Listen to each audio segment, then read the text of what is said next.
Okay, guys, we're going to look at the process for going through and finding these exact values for these angle values for at these different trig functions. Okay, so the cosecant of 135. So first off, you got to figure out where 135 takes you. It's positive, sweeps it around, it goes in the 45 degrees, reference angle of 45 degrees in the quadrant 2.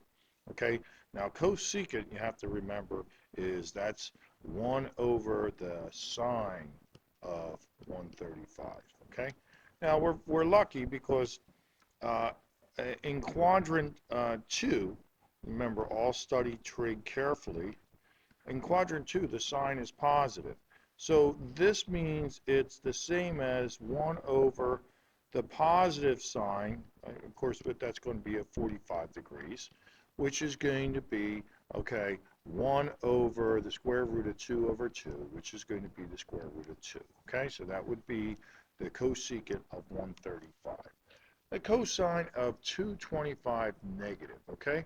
First off, where's that take you? Negative angle is the clockwise direction. That's 180. Okay, that's puts you 45 degrees. That's 180 negative, 45 degree sweep into quadrant 2. So it's in quadrant 2.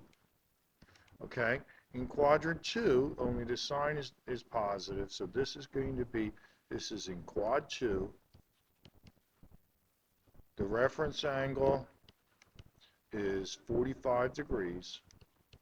Okay, and it is in that quadrant, the sign is positive, so it is a negative value. So this is the opposite of the cosine of 45 degrees, which is the opposite of root 2 over 2.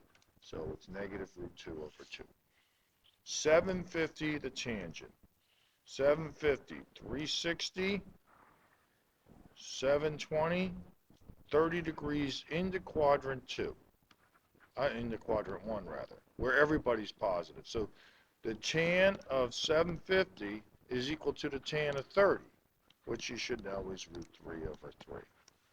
Lastly, 480 negative. Okay, 480 negative, 360, right? 360 negative, 450. Okay, here's 480 negative. That's negative 480 degree angle of rotation. Okay? Which, as you can see, puts us in quadrant 3. So we're in quad 3. Okay, quadrant 3. Double check that. 480. Okay, that's 360 and 40 and 50, 90 more is 450.